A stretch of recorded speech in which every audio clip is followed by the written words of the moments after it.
अस्सलाम स्टूडेंट्स, आज हम कंटिन्यू करेंगे एक्सरसाइज 10.2। हमने लास्ट टाइम 10.2 का क्वेश्चन नंबर 3 का पहला और तीसरा पार्ट निपटा दिया था, चूंकि वो दोनों सेम थे। अब हम क्वेश्चन नंबर 3 के आखिरी के दो पार्ट सेकेंड एंड फोर्थ करेंगे। सेकेंड एंड फोर्थ एक जैसे हैं, मैंने आपको लास्ट लेक्चर में बताया था। आपके पास लिखा होगा, वो मैं आपको जरा रिपीट करता हूँ। जरा सवाल उतार लूँ पहले। ये सवाल है 2x प्लस, मेरे ख्याल में ये ही आया मॉडल पेपर में 2024 के, right. Plus 2x plus y minus 1 dy is 0। सॉल्व करना है। ओके, सबसे पहला काम आपको पता है हमेशा उल्टे हाथ पे dy और सी अपॉन dx होता है। मिसाल तो समथिंग मेरा तो dy उल्टे हाथ पे रहता है और dx सीधे हाथ पे होता है। ये तो याद है ना आपको। तो उल्टे हाथ पे dy रखेंगे, ये रहा। इसको यही रहने दीजिए। 2x plus y minus 1 into d y उल्टे हाथ पे रहेगा। ये पॉजिटिव टर्म वहां जाके नेगेटिव हो जाएगी, तो ये वहां लिख दूंगा minus of 2x plus y plus 1 और dx। ये ख्याल रखिएगा, उल्टे हाथ पे डी वाई, सीधे हाथ पे dx। ओके, अब डी वाई अब एक काम करें, इसको वहां फेंक दे और dx को इधर ले आइए, तो d y upon d x, है ना, ऐसे ही लिखते हैं ना। तो मैंने डी और ये वहां लिखा रहेगा minus 2x plus y plus 1 और अपॉन ये चला जाएगा, मल्टीप्लाई होता हुआ जाके divide 2x plus y minus 1। ये डिवाइड हो नहीं सकता क्योंकि जाहिर सी बात है सेम नहीं है। ऊपर प्लस वाई प्लस 1 है, नीचे वाई माइनस 1 है, तो कैसे हो जाएगा? नहीं होगा। ये वाई प्लस 1 है और ये वाई, ओके, नहीं हो सकता। अच्छा, अभी काम करें, ये चीज टर्म ना पॉजिटिव होना चाहिए होमोजेनियस इक्वेशन के लिए, लेकिन ये क्या है, नेगेटिव है। इसको माइनस से मल्टीप्लाई करते हैं। ये देखिए, इधर माइनस से मल्टीप्लाई किया तो उधर माइनस माइनस क्या हो जाएगा, प्लस। तो ये आ जाएगा 2x plus of y plus of 1 upon 2x plus of y minus. ठीक है, माइनस से मल्टीप्लाई किया तो ये माइनस आ गया, माइनस माइनस प्लस हो गया। ओके, ये भी हो गया। अच्छा जी, अब आपने चेक करना है, आपने चेक करना है कि इसका ए, अच्छा अब बताइए, ये a1 होता है, यहाँ 1 है, ये b1 है। तो a1 क्या है बेटा, 2। a1 is 2, b1 is 1। अब आइए a2 क्या है और b2 क्या है वो भी देख लेते हैं। a2 क्या है, नीचे वाला ये 2, a2 इज 2 और b2 इज 1, बिकॉज ये y का क्वेश्चन b2 होता है जो 1 है। ओके, अब आपने गौर करना है कि a1 अपॉन a2 निकाला, या 2 अपॉन 2 कैंसिल होके बना गया, और यहाँ आपने निकाला a b1 upon b2 is equal to, बेटा ऊपर 1 नीचे 1, इट ऑल्सो बिकम्स 1। तो देखो ये भी 1, ये भी 1। आज पहली दफा a1 अपॉन a2, सॉरी बेटा, a1 upon a2 b1 upon b2 के बराबर आया। अगर आपको लास्ट लेक्चर याद हो तो मैंने बताया था, जब a1 अपॉन a2 का रेशियो और b1 अपॉन b2 का रेशियो बराबर आ जाए तो हम लेट करते हैं z बराबर है a1x प्लस b1y। अब कुछ बच्चे बहस कर सकते हैं, सर आपने इसको z is equal to a2x plus b2y क्यों नहीं लिया? आप ये ले लेंगे, ये ले लेंगे, दोनों सेम आएंगे, देख लीजिएगा। मैं बताता हूँ कैसे। आप z is equal to a1x plus b1y ले लें, या z is equal to a2x plus b2, it doesn't matter, क्योंकि देखें ये दोनों सेम है। मैं आपको बताता हूँ, ये सॉरी बेटा, ये a2 है। ठीक है, अब आप मुझे बताइए, दोनों बराबर है, तो z will be equal to, बताओ a1 क्या है बेटा, a1 a2 ले लो या a1 ले लो, एक ही है, तो आप a1 a2 कोई भी ले लें, 2x, क्योंकि बेटा a1x प्लस b1 बेटा b1 ले लो या b2 ले लो, दोनों 1 ही है, तो 1 इंटू वाई। तो 1 इंटू वाई मतलब खाली y लिख दें बेटा, इनफ है। ठीक है बेटा, तो ये आ गया z की वैल्यू। लेकिन अब थोड़ा सा काम करना है आपने। काम क्या करना है, यहां से आपने y की वैल्यू को निकालना है। कैसे? y को अंदर ले जाए, z को अंदर ले आए, क्योंकि dy बाई dx निकालना होता है ना, तो y को उल्टे हाथ पे। सो y उल्टे हाथ पे आ गया और 2x के पास ही बजा के माइनस z हो गया। ठीक है बेटा, अब आपने इसका डेरिवेटिव लेना है, differentiating with respect to x। ये हो जाएगा 2x का डेरिवेटिव। अच्छा, 2x, ये मैं y, इतनी y मैं गलत किया हूँ बेटा, एक मिनट, y की वैल्यू निकालनी है तो y यही रहेगा, ये जाएगा वहां पे z-2x, है ना बेटा, ये गलती हो गई थी, हमने ठीक कर लिया। पलट के लिख दें y बराबर है z-2x। अब इसको डिफ्रेंशिएट कर लें x के लिहाज से, तो ये तो हो जाएगा dz/dx, और ये हो जाएगा 2x, x का डेरिवेटिव x के लिहाज से 1, तो -2। ठीक है, ये आ गई dy/dx की वैल्यू। इसको उठा के इसके यहाँ मुंह पे मारते हैं इधर, therefore equation A1 becomes, therefore equation 1 becomes, therefore equation 1 becomes, बेटा बताओ dy/dx की जगह यहाँ पर इधर, तो माइनस तो है बेटा, याद रखिएगा माइनस लिखा रहेगा, dy/dx की जगह ही रख देंगे माइनस, ब्रैकेट बना के dy/dx की जगह dz/dx या dz जो बोलते हो, dz/dx -2 इज इक्वल टू, ये तो मैंने लिख दिया। अब बताओ इसके राइट हैंड पे क्या है बेटा, राइट हैंड पे ये, इसको लिखवाएंगे 2x प्लस वाई, ये देखें 2x plus y plus 1, 2x plus y plus 1 upon 2x plus y minus 1। लेकिन मेरे बच्चों ने कुछ बात नोट की होगी, ये जो लिखा है 2x प्लस वाई, ये शायद मैं कुछ मान चुका हूं, और माना क्या मैंने z, है ना बेटा, z माना। तो इसका मतलब z की वैल्यू 2x प्लस वाई है, तो हमने क्या लिखा, सिंस z बराबर है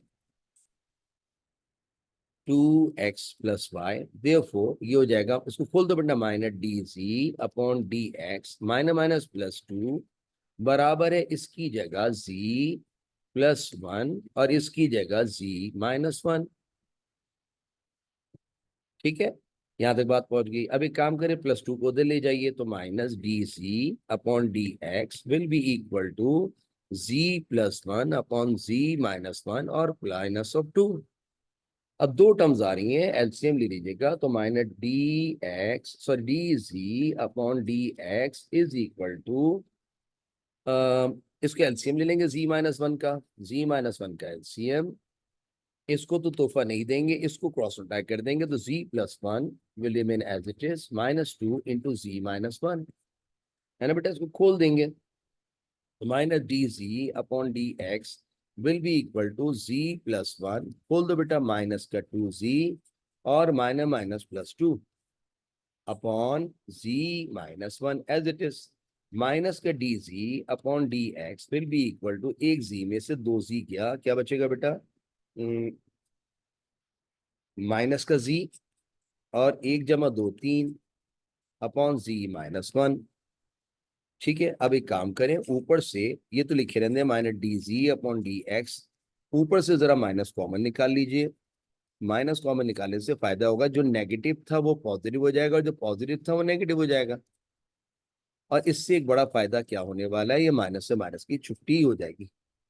ठीक है बेटा, यहाँ तक बात पहुंच गई। अब बचा क्या बेटा, dz/dx बराबर है z-3 अपॉन z-1। अब लिखेंगे taking integral sign on both side, integral sign यहाँ लगाएंगे dz/dx, तो यहाँ भी लगेगा इंटीग्रल z-3 अपॉन z-1। अब एक मसला हो गया, क्या मसला हो बेटा, देखो z पे पावर क्या आ गई, 1 नीचे, ऊपर भी 1 आ गई। मैंने आपको बार बार बताया है कि जब कभी ऊपर वाले वेरिएबल पे और नीचे वाले वेरिएबल पे पावर सेम आ जाए, तो फिर ये बन जाता है इम्प्रॉपर फ्रैक्शन, और इम्प्रॉपर फ्रैक्शन की इंटीग्रेशन होती ही नहीं। अब बच्चे अगर लो सर, फिर आप उसको डिवाइड करेंगे, फिर आप लिखेंगे ऐसे जैसे एंटी क्लॉकवाइज लिखते थे। नहीं, मैं कोशिश करता हूँ आज आपको शॉर्टकट दिखाऊं। ये लिखे रहने फिलहाल dz, अच्छा एक मिनट जाओ, लेकिन हमें थोड़ी सी एक काम, अभी नहीं लगाओ, अभी इंटीग्रेशन साइन ना लगाओ, रुक जाओ, पहले जरा इधर उधर बांट तो दो बेटा, एक मिनट बेटा, एक मिनट, गलती मुझसे हो गई। dz ने z वालों को बुलाया, ये वहां चला जाएगा z-1 इंटू dz, ये मल्टीप्लाई होता है वहां जाके divide upon z-3 is equal to, ये वहां जाके मल्टीप्लाई dx। बेटा वो मैंने ना क्या किया था, गलती की कि मैंने रिश्तेदारों को साथ साथ z एक तरफ, dz के साथ x, एक बार कोई रिश्तेदार ही नहीं है। अब लिखेंगे taking integral sign on both side, taking integral sign on both side, यहाँ लिखें, सॉरी, यहाँ लिखेंगे integral, integral of z-1 z-1 upon z-3 into d c, ये लिखा हुआ है ना बेटा। ओके, और is equal to integral of dx। dx का इंटीग्रल तो आपको पता है, लेकिन यहाँ प्रॉब्लम क्या हो गई, ऊपर वाले वेरिएबल नीचे वाले वेरिएबल पावर सेम आ गई, सेम प्रॉपर फ्रैक्शन बन गया। अब मैं डिवाइड करने से आपको बचाने की कोशिश करता हूँ, एक काम करें, नीचे क्या है जरा पढ़िए, नीचे बच्चों ने कहा z-3 है, बस जो नीचे हुआ करे ना, कोशिश करा करें यही शक्ल ऊपर आ जाए। तो मेरे बच्चों ने ऐसे लिख दिया, लेकिन पकड़ने वाले पकड़ लिया, भाई ये कैसे लिख दिया, हम ऊपर तो z-1 है, तो कहना भाई रोते बहुत हो, +2 कर लो, -3 +2 -1 बन गई बात। ये शक्ल नीचे वाली ऊपर आ गई, लेकिन उसके लिए एडजस्टमेंट करी, +3 -3 +2 -1। इससे आप डिवीजन से बच जाएंगे बेटा, ये लिखे रहते हैं अभी। अब बताओ, ये इसके नीचे भी ये है, इसकी जायदाद भी है, इसकी जायदाद लिख दो ऐसे, आपकी जायदाद आपको मुबारक, आप डिवीजन से बच गए बेटा, और आपकी जायदाद आपको मुबारक, आप डिवीजन से बच गए। और अगर कोई बच्चा मेरा वाला तरीका अपनाएगा तो बेटा डिवीजन दिखा कर यहीं पहुंचोगे, ये और ये की छुट्टी हो जाएगी, जब भी आपके पास वहां मन आएगा, देखिएगा इंशाल्लाह। ये आ गया मेरे बच्चों, 1 आ गया, 1 + 2/z-3, और उस पर होल पर, इसको खैर आपको बनाने की जरूरत नहीं, और ये dz और is equal to dx as it is, यही बच्चा बेटा देखो। ओके, अब ये दो बच्चे आ रहे हैं, अलग अलग लिखोगे, वालिद पहला बच्चा लिखने के काबिल नहीं, अम्मी प्लस वालिद दूसरा बच्चा लिखने के काबिल है, लिख दीजिए और 2 को लात मार दीजिए बाहर, ये लीजिए।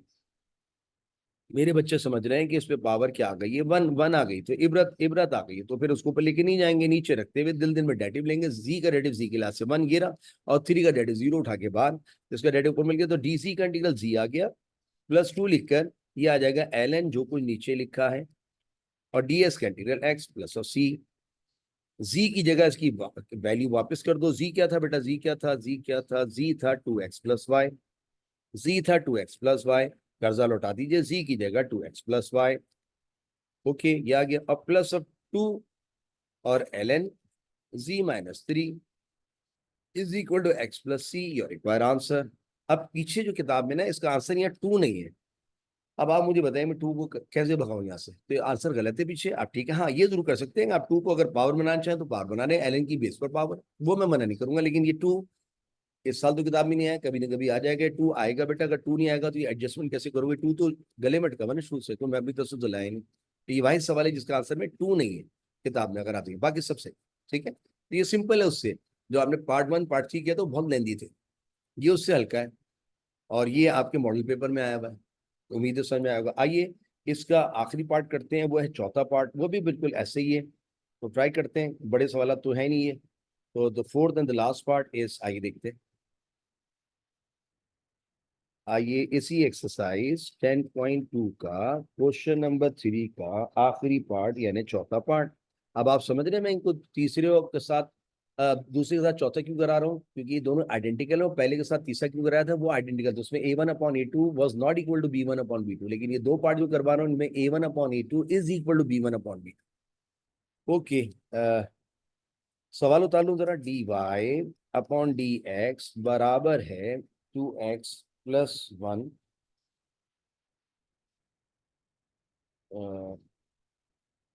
2x+y, सॉरी बेटा 2x+y -2/2x+y और +3।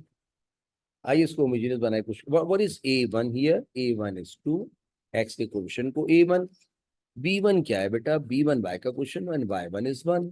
अब देखें a2 क्या आ रहा है, a2 भी 2 है, और नीचे वाली क्वेश्चन का b2 क्या आ रहा है बेटा, b2 इज 1। और देखा जाए तो a1/a2 निकाल लो, ये हो जाएगा 2/2, इसका रेशियो 1 आ गया। और अब b1/b2 निकाल लो, b1 1 इज 1, लिहाजा तुम भी 1 हम भी 1, इसका मतलब ये हुआ, तो हम लिखेंगे since a1/a2 is equal to b1/b2, therefore, आपको पता है जब ऐसी सूरत आ जाए तो देयरफॉर लेट z बराबर है, क्या लेते हैं, a1x प्लस b1y, या a2x प्लस b2y, दोनों सेम ही आएंगे। z is equal to what is a1 आप ऊपर वाला ले लो या a2 ले लो, एक ही है, 2 ही तो है बेटा, सेम आता है। 2x प्लस b1 ऊपर वाला ले लो या नीचे वाला ले लो, कुछ भी ले लो, 1 ही तो है, तो 1 लिखते नहीं बेटा, ये आ गया z। यहाँ से y के लिए निकालेंगे, y यही रहेगा, ये +2x वहां जाके माइनस हो जाएगा, तो z-2x हो जाएगा, है ना बेटा, z-2x, तो पलट के लिख देंगे y बराबर है z-2 का x। अब इसको डिफ्रेंशिएट करेंगे x के लिहाज से, तो dy/dx, तो यहाँ क्या लिख देंगे बेटा, ये हो जाएगा इज इक्वल टू dz/dx, और 2 लिखकर एस का डेरिवेटिव एस के लास्ट से 1, ये आ गया D by upon d x. Okay, अब एक काम करें, यहां तक तो बात पहुंच गई।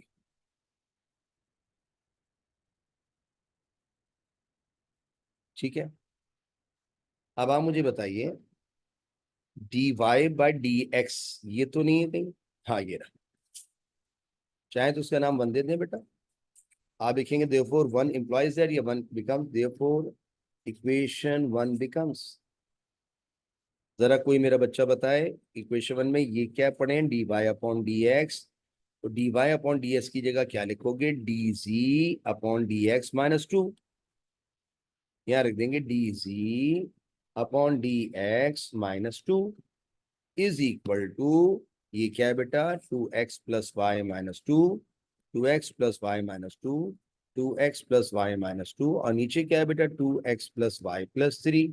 मेरे बच्चों ने थोड़ी सी बात समझी, कहने लगे सर एक बात बताया। मैंने क्या कहना सर, ये जो ये है ना, ये हमने माना हुआ है जी, ये देखें जी, तो इसकी जगह जी रख दे। मैंने कहा वेरी गुड, मेरे बच्चों ने ये जी मान लिया, तो उसको लिख देंगे d g upon d x minus two बराबर this thing is g, so g minus two upon g plus three, ये भी जी है, दोनों सेम है। ठीक है बेटा, अब इस माइनस टू को D g upon d x ने कहा मुझे तना छोड़ दो, ये माइनस टू वहां जाके प्लस टू हो जाएगा, प्लस टू हो जाएगा, ये हो जाएगा d g upon d x will be equal to, दो टर्म्स आ रही है, एलसीएम लेंगे जी प्लस थ्री का। इसको तो ऐसे लिखे रहने कि जी माइनस टू, इसको तोहफा देने की जरूरत नहीं है, लेकिन इसको बराबर वाले में जो टू टू लिखा है इसको तोहफा देंगे, क्रॉस मल्टीप्लाई, जिसे आप कहते हैं two into g plus of three. ये हो जाएगा d g upon d x will be equal to g minus two, इसको खोल दीजिए बेटा, टू जी और प्लस ऑफ टू थ्री जा सिक्स, अपॉन में क्या आ गया जी प्लस थ्री। ये हो जाएगा d g upon d x will be equal to g जमा दो जी थ्री जी, और छह में से दो गया चार, है ना बेटा, छह में से दो गया चार, upon g plus three as it is. यहां तक की बात समझ आ गई। अब देखें आगे क्या होगा फर्दर। अब z वालों को ले जाओ बेटा, z के पास, ये उधर जाएगा मल्टीप्लाई हो जाएगा, तो z plus three D G के पास चला गया। ठीक है, और ये वहां जाके डिवाइड हो गया, three G plus four, three G plus four, और वहां चला गया डी एक्स, के डी एक्स तो एक ही है, तो ये दोनों वहां चले गए, वहां चला गया z और डी जी एक तरफ, x और डी एक्स, लेकिन x तो ही नहीं, लिहाजा इस तरह। अब यहां तक आ जाने के बाद फिर लिखेंगे taking integral sign on both side, integral sign on both side. यहां लिखेंगे integral g plus three upon three जी प्लस फोर, और d g is equal to integral d x. D x का इंटीग्रल तो मसला नहीं है, जरा बताओ उस पर होल पावर क्या आ रही है, वन। अच्छा यहाँ भी देखो पहले दो बातें, एक बात तो ऊपर भी पावर जी पे वन है और नीचे भी जी पे पावर वन है, तो ये इम्प्रॉपर है। अब या तो डिवाइड करके कर लो, नहीं तो शॉर्टकट में मैं बताता हूँ, लेकिन एक प्रॉब्लम और है, अगर इसका डेरिवेटिव लो तो थ्री जी का डेरिवेटिव थ्री होना चाहिए, थ्री जी का डेरिवेटिव थ्री होना चाहिए। अब आप मुझे सिर्फ इतना बताइए, थ्री जी प्लस फोर का डेरिवेटिव क्या आएगा, थ्री जी का डेरिवेटिव थ्री, लेकिन ठीक है, थ्री जी का डेरिवेटिव थ्री, अच्छा थ्री जी का डेरिवेटिव थ्री, तो ऊपर तो इस जैसी शक्ल बनानी पड़ेगी, एक काम करते हैं, थ्री जी का डेरिवेटिव थ्री ऊपर मिल रहा है, लेकिन ये थ्री जी प्लस फोर है। अच्छा, इस जैसी शक्ल ऊपर बनाने के लिए, थ्री जी जैसा बनाने के लिए पहला काम करना होगा, आपने इसको थ्री से मल्टीप्लाई थ्री से डिवाइड करना होगा, वरना थ्री जी नहीं बनेगा। अच्छा, ये तो मल्टीप्लाई डिवाइड कर दिया, अब आपने क्या करा, one upon three as it, इसको खोल दो बेटा, क्या आएगा, थ्री जी प्लस थ्री थ्री जा नाइन अपॉन थ्री जी प्लस फोर, क्योंकि मैं चाहता हूं ये शक्ल जो नीचे आई ऊपर बना लो, उसमें थ्री जी तो था ही नहीं, तो थ्री से मल्टीप्लाई थ्री से मल्टीप्लाई थ्री से डिवाइड, और अभी तक इसको ऐसे लिख दीजिए। अभी भी ये वही है, proper fraction, improper, sorry improper को प्रॉपर में लाने के लिए क्या होता है, नीचे वाली शक्ल ऊपर लानी होती है। तो मेरे बच्चों ने कहा सर नीचे वाली शक्ल ऊपर कैसे लाएंगे, मैंने कहा रुक जाओ, नीचे पढ़ो क्या है, थ्री जी प्लस फोर, ऊपर भी लिख दो आंखें बंद करके, थ्री जी प्लस फोर। अब लोग कहेंगे तो नाइन था, कहना भाई रोते बहुत, तो ये लो प्लस फाइव, नाइन हो गया, इस तरह आप बच गए डिवीजन से। ठीक है, और अगर आपको मेरा तरीका याद है जो मैं डिवाइड करता तो वैसे कर लें, साइड पे डिवाइड करके दिखा दे उसको, लेकिन डिवाइड करके दिखाना होगा फिर। अब बताओ इसको अच्छा हो तो ऐसे शो कर दो ताकि नीचे, अब इसको अलग अलग करके लिख दो, ये देखें, वालिद, पहला बच्चा और अम्मी। सॉरी सॉरी, ये देखिए, आपकी जायदाद आपको मुबारक, अभी नहीं बेटा, अभी आपकी जायदाद आपको और आपकी जायदाद आपको मुबारक, ऐसे करके लिख दो। और अभी मैंने बांटा नहीं अब्बू अम्मी को, ऐसे लिखे रहता है। अब बताओ, ये और ये पूरा पूरा कैंसिल हो जाएगा। अगर आप डिवाइड किया होगा तब भी बेटा यहाँ वन आ रहा होगा, आप देख लीजिएगा, जैसे मैं वन लाता था पहले। और +5 upon this as it is 3z +4 as it is, और ब्रैकेट क्लोज, और dz is equal to integral dx।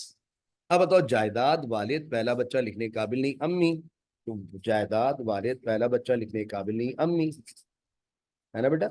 और आगे देखते हैं क्या है बेटा। ये +5 को लात मार के बाहर, और अब बचेगा ऊपर dz अपॉन नीचे क्या बचा, 3z +4, 3z +4 is equal to integral dx। शायद यही है बेटा, देखो बिल्कुल यही है। अब जरा सुनो, इसकी पावर क्या है, 1 ऊपर लेके नहीं जाएंगे, नीचे रखते हुए दिल दिल में डेटिव लेंगे। 3z का डेटिव 3 आएगा और 4 का 0, लेकिन यहाँ 3 नहीं है, तो 3 से मल्टीप्लाई 3 से डिवाइड, है ना बेटा। अगले स्टेप में दिखाता हूँ, 3 से मल्टीप्लाई 3 से डिवाइड, तो ये 3 से डिवाइड और अंदर 3 से मल्टीप्लाई, ये लीजिए 3 आ गया। अब आइए एक दफा और देख लेते हैं, ताकि आप बिल्कुल क्लियर पाया। जब 1 पावर लिख रहा हूँ, आप नहीं लिखना बेटा, सिर्फ दिखाता हूँ, डराता हूँ कि ये इबरत है।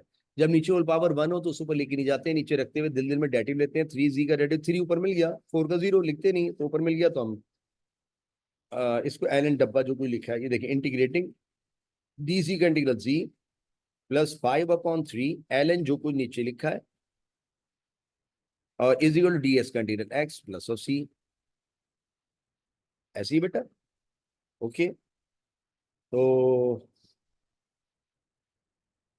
ये हो गया। एक मिनट, एक छोटी सी गलती हो गई है, ये 3 दोनों की जायदाद है बेटा, इसके साथ भी खुला तो इसके साथ भी खुलना चाहिए ना, मैं इसके साथ खोलना भूल गया। ये 5/3 बेटा, ये 5/3, और बेटा देखें गलती क्या हुई है, 1/3 बन जाए 1/3, ठीक है, ये देखिए मैंने लिखा 1/3, लेकिन इसको नहीं दिया, ये तो इसकी भी ज्यादा, इसको भी देना होगा मल्टीप्लाई, तो 1/3 तो इन्हें 5/3। अब उसके बाद फिर तुमने 3 से मल्टीप्लाई डिवाइड किया, तो ये 3 3 क्या हो जाएगा 9, 3 से मल्टीप्लाई 3 से डिवाइड, ये 9 हो जाएगा, तो ये 5/9 होगा बेटा। सॉरी, ठीक है, मेरी बात सुन लें फिर से। ये 1/3 इससे मल्टीप्लाई कर दिया था, खाली इससे नहीं किया था, हालांकि इससे मल्टीप्लाई करो तो 5/3 आ जाएगा। देखिए 5/3, फिर 3z का रेडियो 3 होना चाहिए, तो 3 ऊपर नहीं है, 3 से मल्टीप्लाई 3 से डिवाइड, तो 3 आ गया, 3 से 9 हो गया। अब यहाँ तक बात पहुंच गई। अब आपको पता है कि 1/3 लिखे रहते हैं, z की वैल्यू क्या थी, जरा पढ़ के आ जाइए। z था 2x + y, कर्जा लौटा दीजिए, z की जगह 2x + y, तो z की जगह 2x + y +5/9 ln ब्रैकेट में 3z की जगह 2x + y, अच्छा, और प्लस ऑफ 4, और is equal to x + c, ये लिखे रहने देंगे 1/3 ब्रैकेट में 2x + y और +5/9 एज इट इज, और ln लिखकर जरा इसको खोल दीजिए बेटा, ये खुल जाएगा तो क्या आएगा, 3 2 6 +3y +4, 3 2 6 +3y +4 is equal to x + c, and this is your required accurate answer। ठीक है बेटा, यही आंसर, पीछे इसमें कोई तब्दीली नहीं है, लिहाजा जो ठीक है वो ठीक है, जो गलत है मैंने आपको बता दिया। इस तरीके से हमारा क्वेश्चन नंबर 3 एंड हो गया। अगर मैंने अभी क्वेश्चन नंबर 2 नहीं कराया तो मैं आपको 2 भी करा दूंगा, लेकिन ये वो सवाल थे जिनमें से एक पार्ट आपका 2024 के मॉडल पेपर में दिया गया है। ठीक है, चलिए ठीक है, नेक्स्ट टाइम इंशाल्लाह क्वेश्चन नंबर 2 को निपटाएंगे। मैंने पहले क्वेश्चन 1 कराया था 10.2 का, फिर क्वेश्चन नंबर आपको 3 के तमाम पार्ट करा दिया। अब क्वेश्चन नंबर 2 के बखल में 5 पार्ट हैं, वो भी इंशाल्लाह कर लेंगे, थोड़े लेंदी है, लेकिन बहरहाल ये थोड़ा सा मुश्किल थे, मैंने कोशिश की पहले समझा दूँ आपको। ठीक है, थैंक यू।